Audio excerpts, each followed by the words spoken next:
Meninjak acara selanjutnya yaitu acara ini Mau'izatul Hasanah yang dalam hal ini akan disampaikan oleh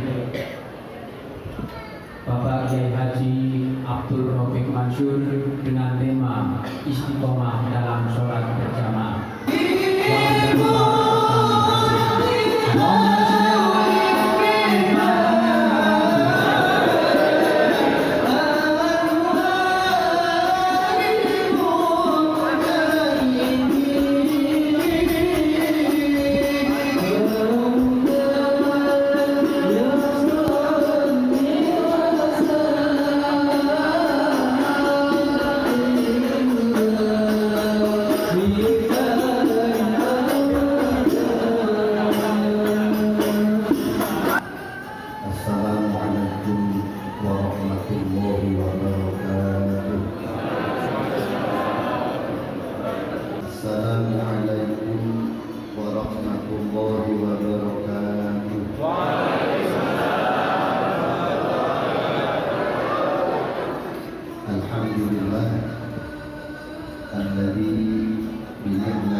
Inna sholata kanat 'alal mu'minina kitaban mawquta.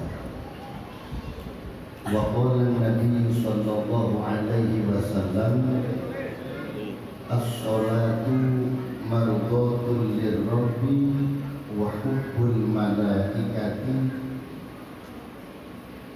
wa qabulul a'mali wa barakatun fir rizqi wa ijabatud du'a'i al-hadith. Shadaqallahul 'azim wa balagha rasuluhun nabiyyul karim walhamdulillahi rabbil alamin. Hadratal muhtaramin para alim, para kiai, habaib dimanapun berada yang saya muliakan dan saya taati, wabil khusus Habibuna Ja'far Al-Habasyi alladzi akramna, dan para kiai sesepuh yang hadir di tempat ini yang tidak bisa saya sebut satu persatu, yang semuanya saya muliakan. Segenap panitia penyelenggara baik dari Jam'iyah Istighosah Amnaniyah kolaborasi dengan pengurus Masjid Al-Ihsan Sandurbari, yang semuanya saya hormati tanpa mengurangi rasa hormat. Tidak saya sebut satu persatu.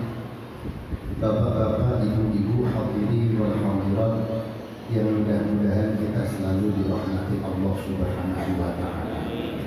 Alhamdulillah, atas izin Allah malam ini kita dikumpulkan Allah di tempat yang paling baik di muka bumi, masjid. Jadi masjid itu tempat yang paling baik di muka bumi. Tempat yang paling baik di muka bumi itu masjid. Tempat yang paling jelek di muka bumi itu pasar. Jadi tempat yang paling baik di bumi itu masjid, yang paling jelek di bumi adalah pasar. Maaf, bukan berarti orang yang kerja di pasar orang jelek banget. Cuma Rasul bersabda, tempat yang paling baik itu, masjid tempat yang paling jelek itu, syarrul biqa aswaquha wa khairul biqa masajid. Mudah-mudahan kumpul kita di tempat yang baik ini bisa menjadi wasilah Allah jadikan kita orang-orang baik. Allah jadikan keluarga kita keluarga yang baik. Allah anugerahkan kepada kita hal-hal yang baik-baik. Kelak kita mati dalam keadaan baik, dikumpulkan Allah di tempat yang baik di surganya Allah Subhanahu wa Ta'ala. Amin ya rabbal alamin. Bapak Ibu yang sangat saya hormati,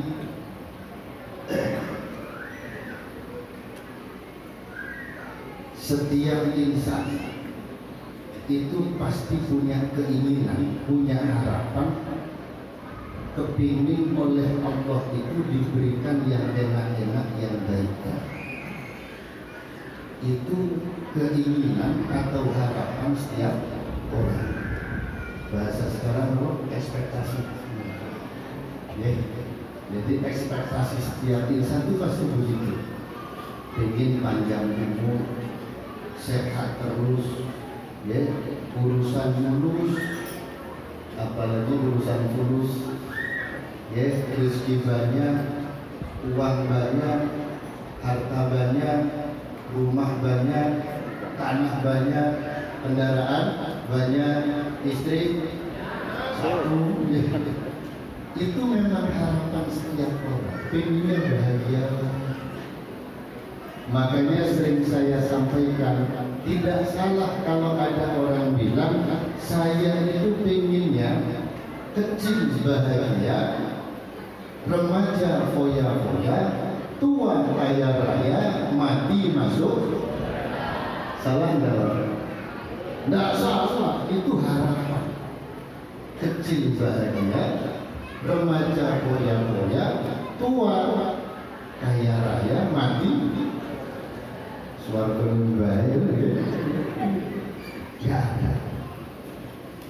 agama kita ini mengajarkan bapak-bapak, ibu-ibu, siapapun manusia, kalau kepingin merasakan kebahagiaan hakiki, bahagia lahir, bahagia batin, tenang lahir, tenang batin, banyak caranya.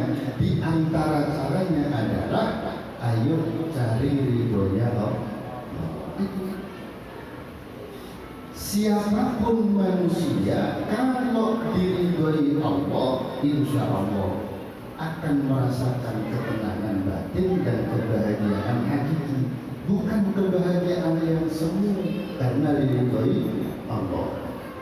Makanya malam ini saya ngajak, mari kita belajar dan berusaha bapak-bapak, ibu-ibu, untuk menjadi manusia yang oleh Allah diklaim menjadi manusia atau makhluk terbaik,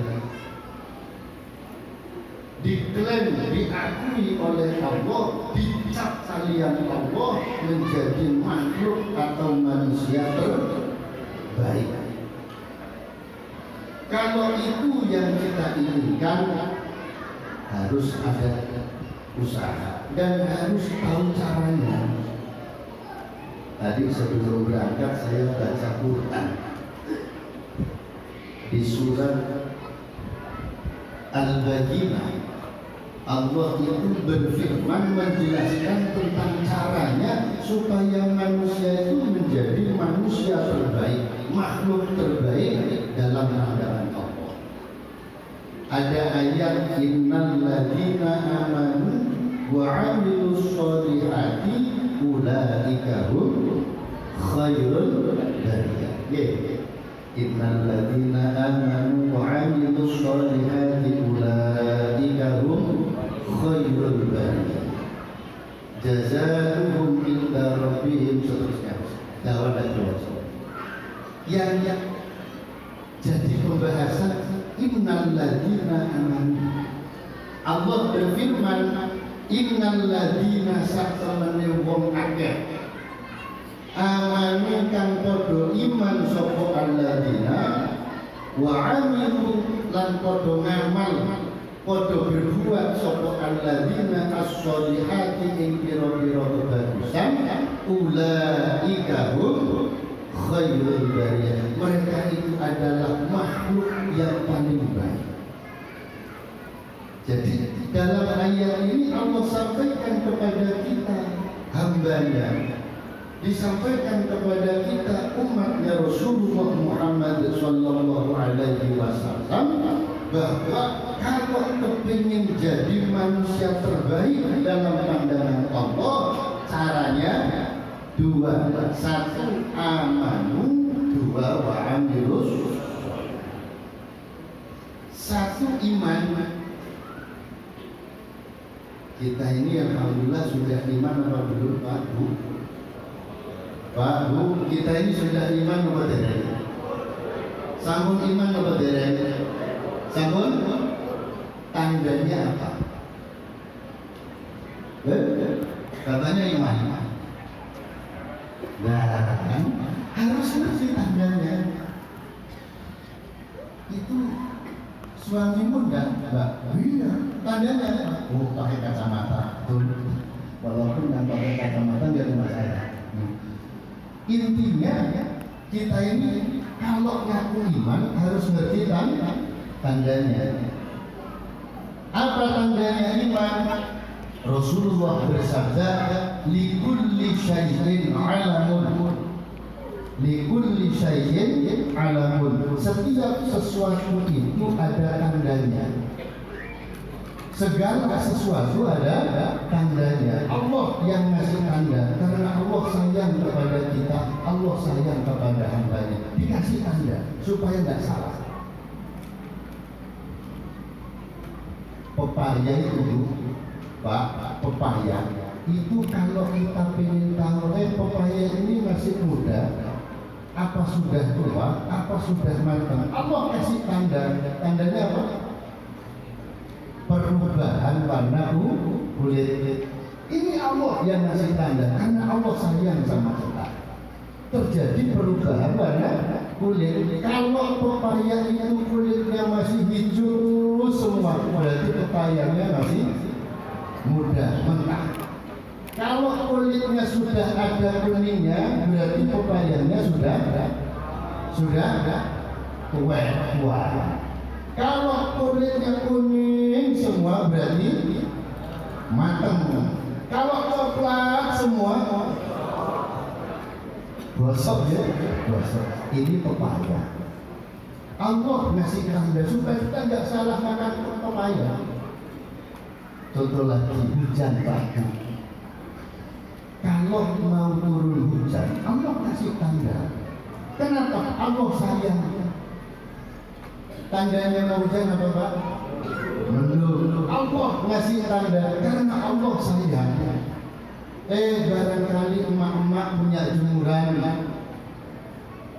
Kalau mau turun hujan, biar nggak basah kembali, kasih tanda mendung. Seolah-olah Allah ngasih tahu, Mak, mau turun hujan, jemuran ambil supaya tidak basah.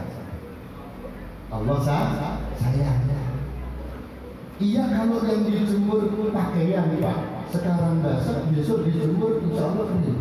Nah kalau yang dijemur kerupuk, receh ya, ada orang dagang kerupuk pagi sampai siang jemur receh.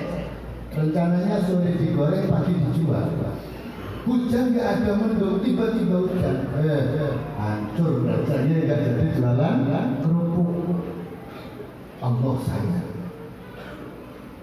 Pas kumpul-kumpul gini Pak, Bu, di sebelah jenengan ada orang senyum-senyum, kadang sudah tertawa. Itu tandanya apa? Tandanya apa?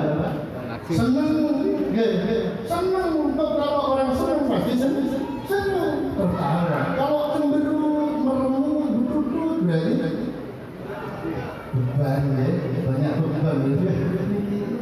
Tanda. Ibu-ibu sebentar-sebentar garu-garu, garu-garu. Tandanya apa Bu? Apa Bu? Gelangnya anyar. Gelangnya anyar. Likul dijahit alamun. Setiap sesuatu punya tanda. Wa alamul iman as-sholat.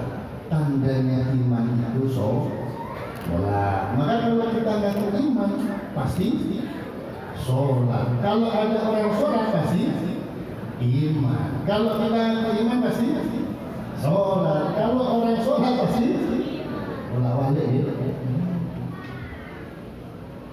Maka siapapun umat Islam Bapak Ibu semakin banyak mengerjakan sholat, tanda imannya semakin kuat. Kalau orang Islam malas sholat, tanda imannya lemah. Apalagi ada orang Islam nggak pernah sholat, tanda imannya mau hilang. Alhamdulillah. Makanya mari banyak-banyak sholat, banyak-banyak sholat. Semakin banyak kita sholat, insya Allah iman semakin kuat. Terutama sholat 5 waktu. Mari sholat. Kita ini Bapak Ibu kalau ingin diridhoi Allah sholat, kalau ingin disenangi malaikat sholat, kalau kepingin doa cepat diijabah Allah, sholat. Kalau kepingin rezekinya barokah, sholat. Kalau urusan pengen mudah, lancar, sholat. Rasulullah Muhammad Sallallahu Alaihi Wasallam bersabda, as-sholatu mardhatun lirabbi wa hubbul malaikati wa ijabatud du'ai. Sholat itu wa barokatun fil rizqi. Sholat itu mardhatun lirabbi, bisa menjadi sebab ridhonya Allah, ridhonya Tuhan. Maka siapapun kita yang istiqomah sholat, rajin sholat, insya Allah diridhoi Allah. Insya Allah. Makanya jangan perhatikan dan jangan bedakan orang Islam yang rajin sholat dengan orang Islam yang malas sholat, dengan orang Islam yang sama sekali tidak pernah sholat. Sama apa beda? Perhatikan. Insya Allah beda. Kalau orang Islam rajin sholat, insya Allah kehidupannya akan tenang, menemukan ketenangan dan kebahagiaan hakiki lahir batin. Kenapa? Diridhoi Gusti Allah.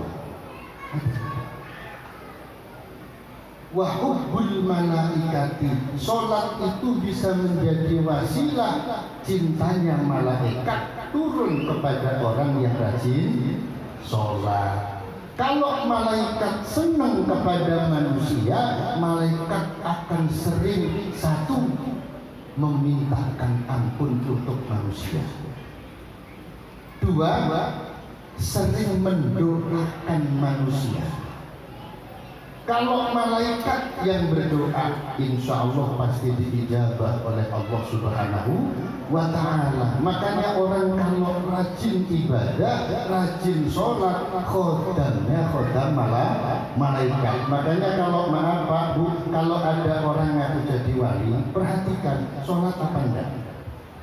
Kalau sholat, insya Allah waliullah. Kalau sholat, insya Allah wali. Kalau tidak pernah sholat, insya Allah waliullah. Bukan waliullah. Wali sing seneng ngulo, gula hati-hati. Kalau seneng sholat, waliullah, khodami malaikat. Yang selanjutnya sholat itu wa ijabatud du'ai, bisa menjadi wasilah doa cepat diijabah Allah. Maka kita ini Bapak Ibu kalau kepingin doanya cepat diijabah Allah dan pasti diijabah Allah, rajin-rajin sholat. Bahkan Rasulullah banyak hadis menjelaskan doa sebelum dan setelah sholat cepat diijabah Allah. Saya pernah baca hadis ad-du'a bainal adzanaini la yuraddu. Nggih. As-du'a bainal adzanaini la yuraddu. Doa yang dibaca di antara dua adzan, maksudnya adzan dan iqamah, la yuraddu, tidak akan ditolak oleh Allah. Makanya kita ini kan sudah jadi kebiasaan, tradisi turun temurun dari salafun sholih. Biasanya kita setiap selesai adzan itu disuruh berdoa. Guru-guru kita, kiai-kiai kita, mbah-mbah kita dulu kalau selesai adzan biasanya doa. Ya Pak, doa. Cuma sebelum doa, sholat sunnah dulu. Sholat sunnah apa? Qobliyah. Nah sekarang ini maaf, ada beberapa kelompok atau aliran yang memahami hadis itu pokok selesai azan langsung doa, terus sampai komat. Kadang kalau sudah langsung berdiri ngatur terus mulai mantun azan sampai komat. Saya mikir apa nggak pernah tahu dalil yang lain, ya kan? Padahal hadis yang lain menjelaskan kalau selesai azan disuruh sholat sunnah, sholat dulu sunnah qobliyah, baru berdoa. Hati-hati Pak Bu, jangan pernah lihat orang selesai azan langsung doa terus sampai komat, apa enggak? Pernah lihat? Jangan ikut, mending sholat sunnah dulu. Karena tadi hadisnya suruh banyak-banyak sholat dulu qobliyah. Nah, kalau di tempat saya Pak Bu, boleh saya sebut ya, merek ini kan betul nopo-nopo, betul kolonial riak yang ini yang ditiru. Kalau di tempat saya di area Pak Gusana Ubu, kalau sudah selesai adzan sholat sunnah qobliyah, selesai sunnah qobliyah, puji-pujian itu doa. Puji-pujian itu doa.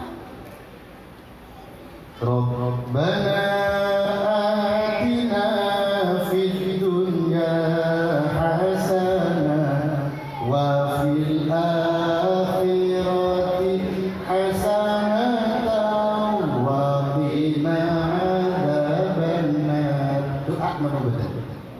Doa apa enggak? Doa. Rabbana ya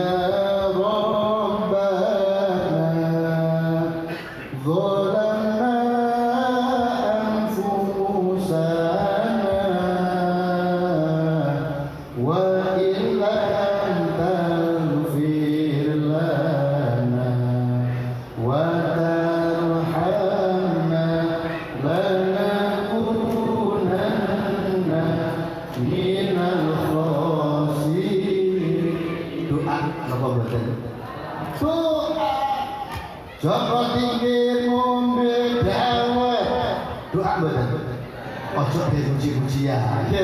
Iku butuh nyanyi. Doa boleh. Jika puji-pujian. Kadang maaf Pak Bu, kita ini karena mungkin belum pernah belajar, jadi nggak tahu dalil, nggak ngerti referensi. Begitu dibahas, nggak boleh doa pakai lagu. Itu nggak ada dalilnya. Langsung hilang puji-pujian. Sekarang ini banyak, termasuk di alisan nggak ada puji-pujian.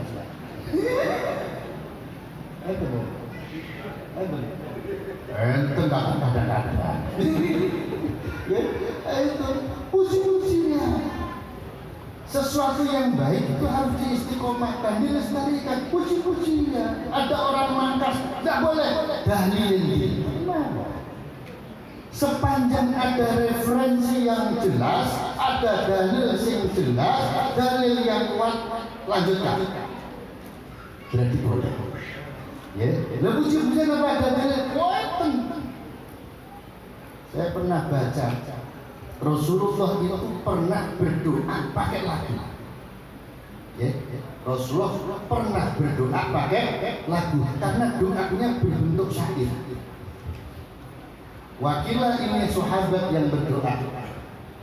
Tapi yang pernah saya baca itu Rasul yang berdoa. pakai lagu karena syair. Gitu. Doanya begini.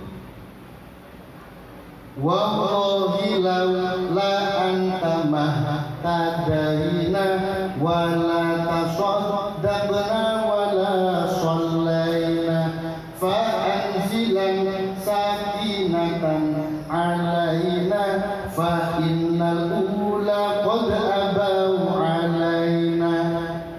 Apal Pak? Sampeyan direne niku dalil. Rasulullah pernah berdoa, wallahi demi Allah, laula anta, seandainya engkau tidak ada ya Allah, mahtadaina, niscaya kami tidak akan dapat hidayah, tidak akan dapat petunjuk, wala tasaddaqna, kami tidak akan sedekah, wala shallaina, dan kami tidak akan mau sholat. Karena itu ya Allah, fa'anzilan, maka turunkan betul untuk kami sakinatan, ketenangan hati, antene batin alaina, kepada kami. Kenapa? Fa'innal ula, karena sak temenin dunya iku pada abang teman-teman melengosaken, sungguh membuat kami berpaling ya alaina. Jadi ini doanya Rasul, ya Allah, seandainya engkau tidak ada ya Allah, niscaya kami tidak akan pernah dapat hidayah, tidak akan mau sedekah, tidak akan mau sholat. Maka turunkanlah ketenangan batin, hidayah yang menenangkan hati kepada kami, karena sesungguhnya hiruk pikuk euforia dunia telah membuat kami berpaling jauh dari ridho. Itu mana pembaca? Doa apa tidak? Doa apa tidak? Doa. Pakai lagu apa enggak? Pakai lagu. Boleh apa enggak? Boleh. Ngertos dalilnya ya? Kulo berharap mulai besok atau nanti subuh ya, temu musola jenengan puji-pujian. Beno dijenengi wong desa wis, enggak apa-apa. Karena itu sesuatu yang baik. Kenapa kok baik? Maaf, puji-pujian itu Bapak Ibu banyak kebaikan. Satu, barangkali ada teman yang belum datang, ya, ditunggu pakai puji-pujian daripada tulisan HP, apalagi lihat TikTok terus wih kaya wong beda, ya. Satu. Dua, ini doa. Namanya doa ibadah apa enggak? Ibadah, nambah pahala. Ada. Pun tidak dijelaskan dong. Intinya, sholat itu wa ijabatud doa, bisa menjadi wasilah diijabahnya doa, termasuk wa barokatun fir rizki, kata Rasul. Sholat itu bisa menjadi wasilah barokahnya rezeki. Orang banyak uang, kalau istiqomah sholat, insya Allah uangnya barokah. Tapi maaf, kalau banyak uang, orang nggak pernah sholat, insya Allah kurang, bahkan tidak barokah. Kalau kepingin barokah rizkinya, barokah keluarganya, barokah istrinya atau suaminya, barokah yang lainnya, sholat. Setiap sholat kita ini dalam tasyahud akhir pasti baca sholawat. Sholawatnya biasanya yang dibaca sholawat Ibrahimiyah. Allahumma sholli ala sayyidina Muhammad wa ala ali sayyidina Muhammad kama shollaita ala sayyidina Ibrahim. Saya pernah baca di salah satu kitab Pak Bu, kenapa kok afdolnya baca sholawat Ibrahim? Di sana dijelaskan karena tidak pernah Allah memberikan barokah yang luar biasa kepada hambanya seperti yang Allah berikan kepada Nabi Ibrahim. Tidak pernah Allah memberikan barokah yang luar biasa seperti barokah yang Allah berikan kepada Nabiullah Ibrahim. Maka kita ketika sholat waktu tasyahud akhir baca sholawat Ibrahimiyah tafaulan wa tabarukan. Tafaulan itu ben ketularan, tabarukan ngalah barokah, supaya Allah limpahkan keberkahan kepada kita sama seperti barokah yang Allah anugerahkan kepada Nabi. Intinya sholat itu baru satu, innalladzina amanu. Jadi orang itu kalau iman, insya Allah bisa berpotensi menjadi khairul bariyah. Tanda-tanda iman apa? Sholat. Hanya monggo sholat. Terutama sholat jamaah. Sholat jamaah itu Bapak Ibu bisa menjadi sebab sholat pasti diterima Allah. Pasti diterima Allah. Tapi kalau sholat sendirian, maaf, sholat sendirian banyak cacatnya. Saya ini Pak, Bu, saya kalau sholat sempurnanya dengan cacatnya masih banyak cacatnya, karena ingatnya kepada Allah dengan lupanya lebih banyak. Lupanya saya pulau ya. Dan jenengan insyaallah boten ya, insyaallah boten betul ya. Allahu Akbar. Ya nek nalika takbir Allah ingat niat maca niat eling Allah. Begitu bar ya bar ya Allahu Akbar ya bar harus eling sembarang. Niku kula Pak, kula. Mboten jenengan kan harus biasa ngoten ya. Tapi kalau sholat jamaah Pak Bu, ulama menjelaskan idza uqimatus sholatu idza uqimatul jama'atu nadharallahu ila qalbil imam. Ketika sholat jamaah didirikan, Allah melihat, Allah memandang hatinya imam. In kana fi qalbihi khairun, kalau di hatinya imam itu ada kebaikan, sholatnya hatinya khusyuk, hatinya ikhlas, khudu, penuh pengharapan, bagus. Gara-gara imam hatinya bagus, baik, radhiya anhum, Allah ridho kepada semua yang sholat jamaah. Wa taqabbala minhum, Allah menerima sholat mereka semua. Wa ghafara lahum, Allah mengampuni dosa semua. Jadi goro-goro imamnya bagus. Tapi ketika imam fa illam yakun fi qalbil imam khairun, kalau di hati imam enggak ada kebaikan, mungkin ya kados sori kok eling sembarangan utawa intine rada atine rada riya. Kulane salat isya, wah suara enak-enak. Ya, karena kan suaranya enak. Lagunya dibikin enak. Setengah rada riya, setengah kan. Suratnya panjang sampai sing sepuh-sepuh watu-watu.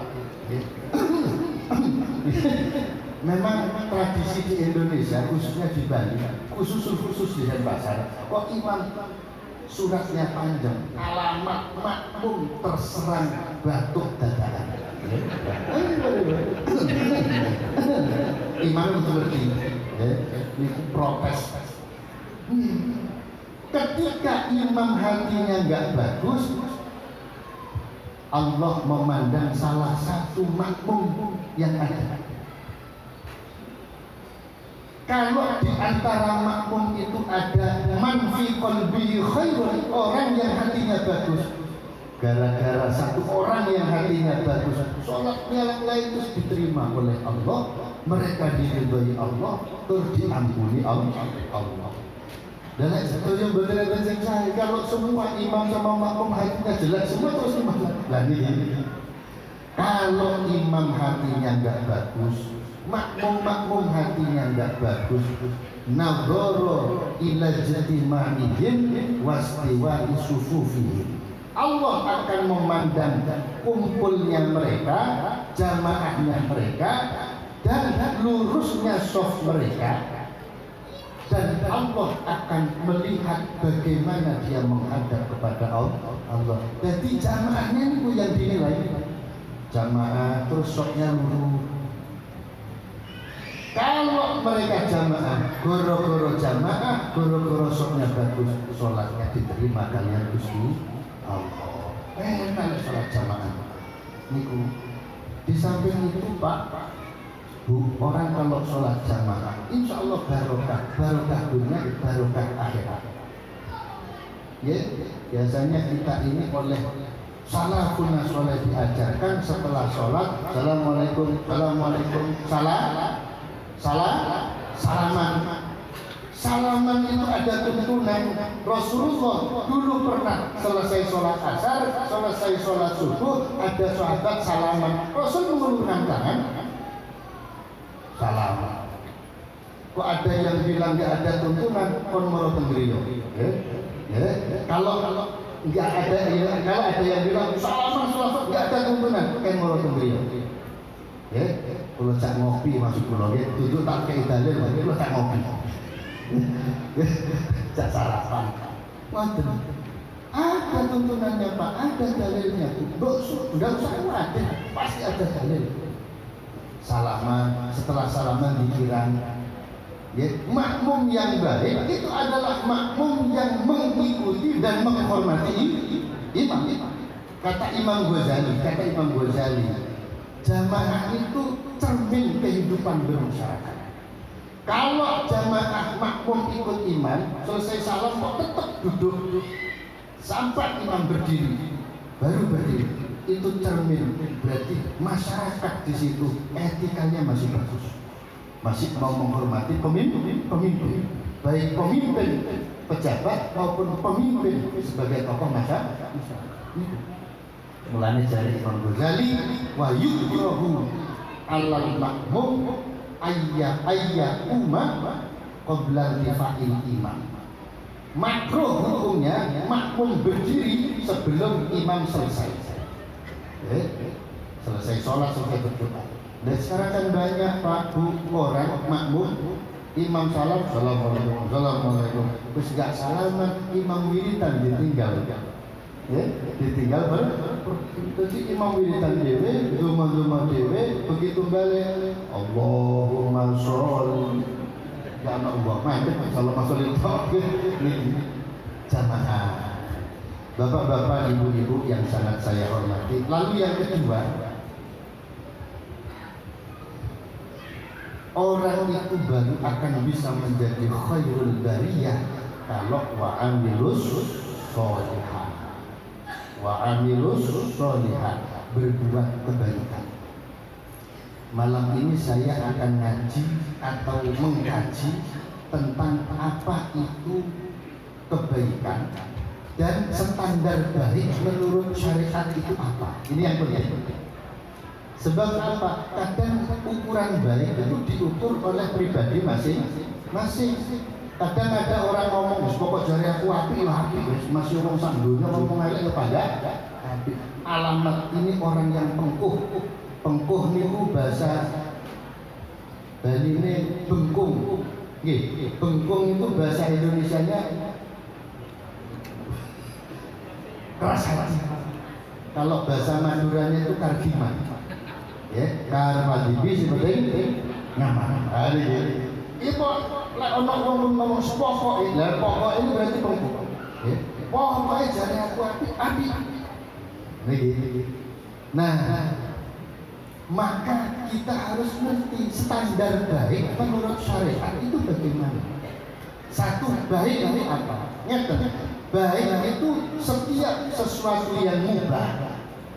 Segala sesuatu yang mubah yang kita kerjakan dengan tujuan baik mengharap ridho Allah itu baik. Apapun itu.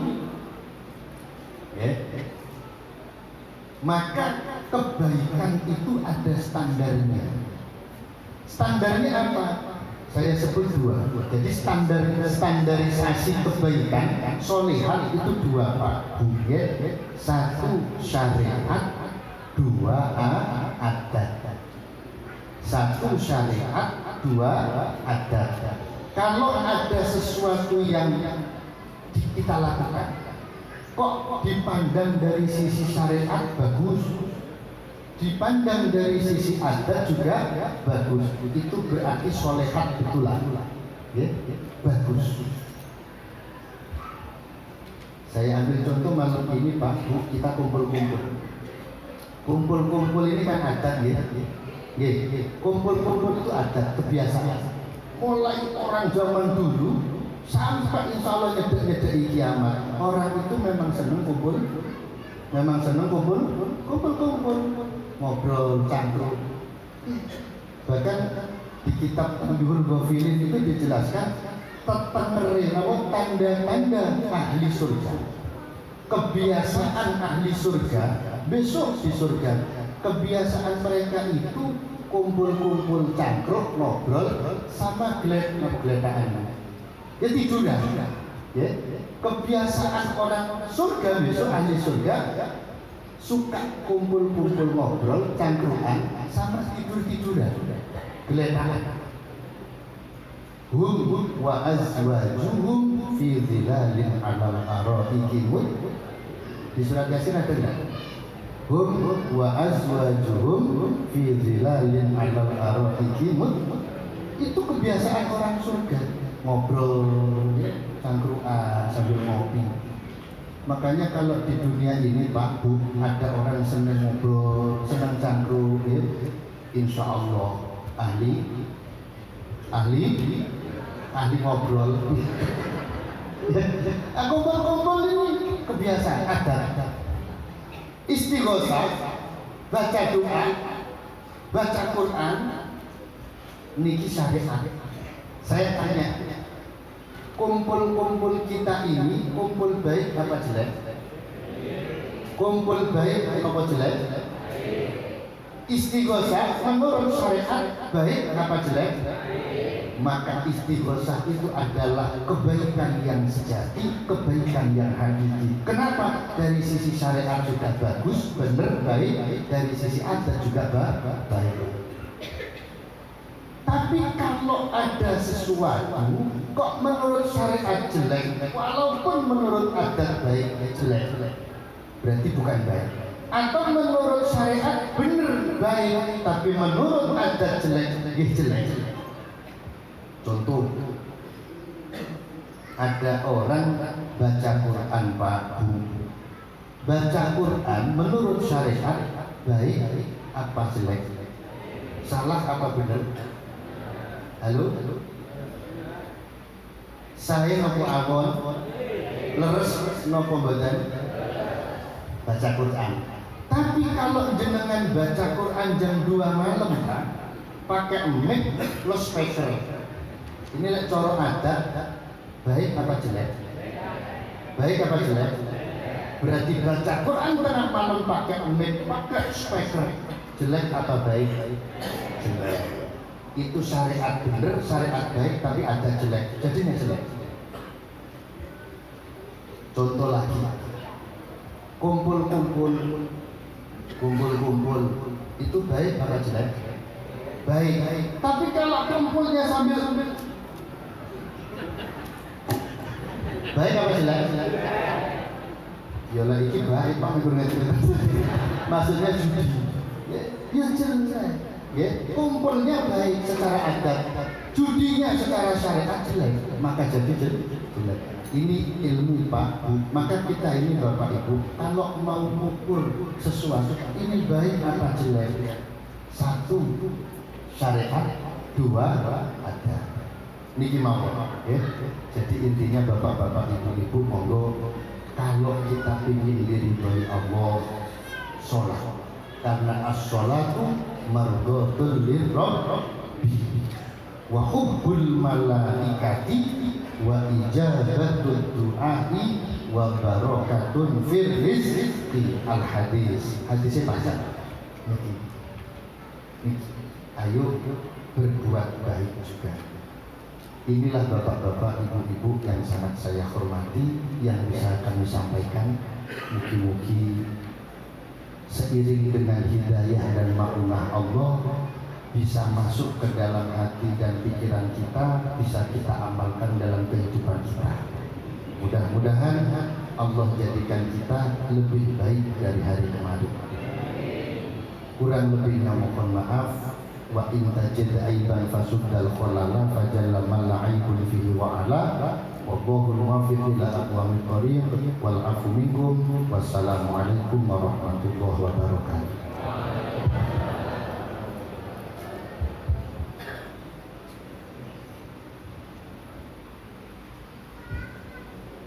Demikianlah Mau'izatul Hasanah yang telah disampaikan oleh Bapak Kiai Haji Abdul Rafiq Mansur. Semoga apa yang beliau sampaikan senantiasa menambah wawasan iman dan takwa kita kepada Allah Subhanahu wa Ta'ala. Amin ya rabbal alamin. Mudah-mudahan apa yang menjadi hajat kita semua